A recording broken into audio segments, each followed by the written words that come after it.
ಸುಮಾರು 22 ವರ್ಷಗಳ ನನ್ನ ಮತ್ತು ಈ ಕುಟುಂಬದ ನಡುವಿನ ಬಾಂಧವ್ಯ, ನಾವು ಯಾವಾಗಲೂ ಕೂಡ ದೇವೇಗೌಡರು ಸಾಹೇಬ್ರನ್ನ ಪೂಜ್ಯ ಅಪ್ಪಾಜಿಯವರು ಅಂತಲೇ ಕರಿತಾ ಇದ್ವಿ.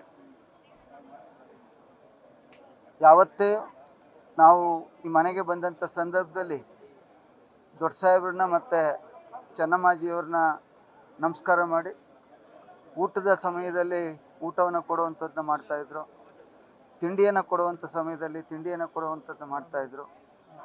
ಯಾವತ್ತೂ ಕೂಡ ರಾಜಕಾರಣವನ್ನು ಮಾತನಾಡಿದವರಲ್ಲ. ಮನೆಯವ್ರು ಹೇಗಿದ್ದಾರೆ, ಮಕ್ಕಳೇನು ಓದ್ತಾ ಇದ್ದಾರೆ, ಏನು ಜವಾಬ್ದಾರಿ ಇದೆ, ಈ ವಿಚಾರಗಳನ್ನು ಕೇಳೋದು ಬಿಟ್ಟರೆ ಯಾವತ್ತೂ ಕೂಡ ನಮ್ಮನ್ನಾಗಲಿ ನಮ್ಮ ಸ್ನೇಹಿತರನ್ನಾಗಲಿ ಒಂದೇ ಒಂದು ರಾಜಕಾರಣದ ವಿಚಾರವನ್ನು ಚರ್ಚೆ ಮಾಡಿದಂಥವರಲ್ಲ.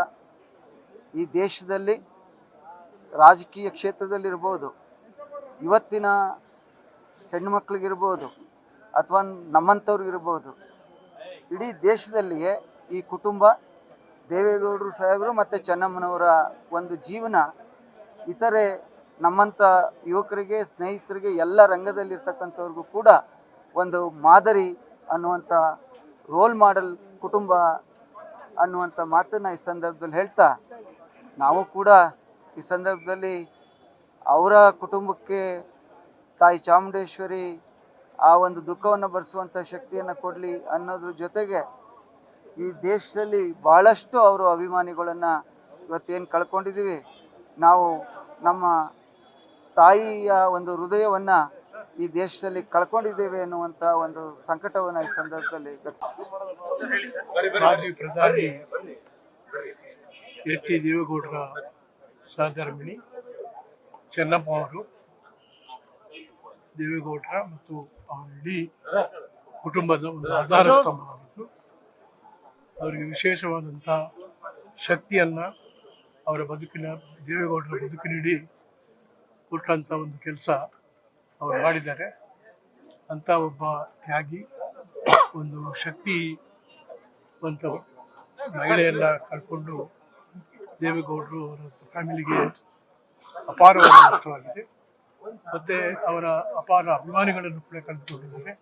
ಅವರ ಆತ್ಮಕ್ಕೆ ನಾನು ಶಾಂತಿಯನ್ನು. ಕರ್ನಾಟಕದ ಬಹುದೊಡ್ಡ ರಾಜಕಾರಣದ ಕುಟುಂಬ, ಸಣ್ಣ ಹಳ್ಳಿಯಿಂದ ಬಂದಂಥ ದೇವೇಗೌಡರು ರಾಷ್ಟ್ರದ ಪ್ರಧಾನಮಂತ್ರಿಗಳಾಗಿ,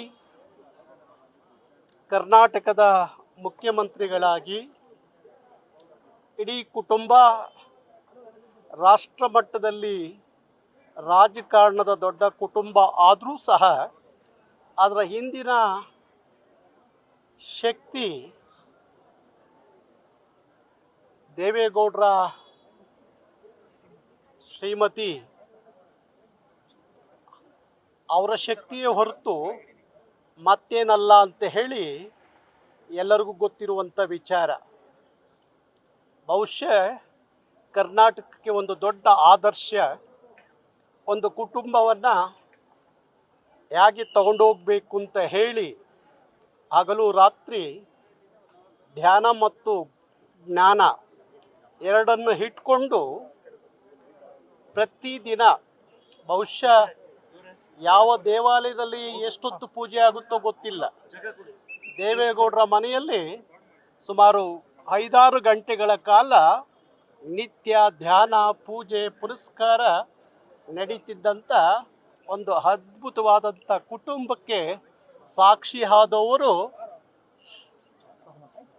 ಚೆನ್ನಮ್ಮನವರು. ಹಾಗಾಗಿ ಇವತ್ತು ಕರ್ನಾಟಕಕ್ಕೆ ಒಂದು ದೊಡ್ಡ ಆದರ್ಶ.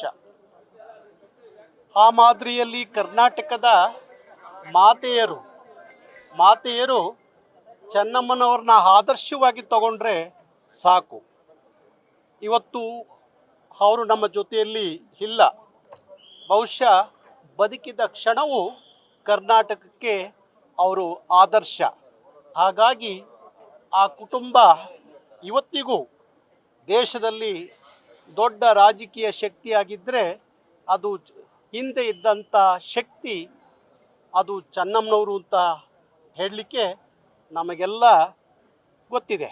ಹಾಗಾಗಿ ಇವತ್ತು ಕರ್ನಾಟಕವನ್ನು ಬಿಟ್ಟು ಹೊರಟಿರುವಂಥ ಚೆನ್ನಮ್ಮನವರು ಕಾಲಭೈರವನಲ್ಲಿ ಐಕ್ಯ ಅಂತ ಹೇಳಿ ನಾನು ಭಾವಿಸ್ತೀನಿ. ಅವರ ಪೂಜೆ ಪುನಸ್ಕಾರ ಆ ಮನೆಯಲ್ಲಿ ನಿರಂತರವಾಗಿ ನಡೀಲಿ ಅಂತ ಹೇಳಿ ಭಗವಂತನಲ್ಲಿ ಪ್ರಾರ್ಥನೆ ಮಾಡ್ತೀನಿ.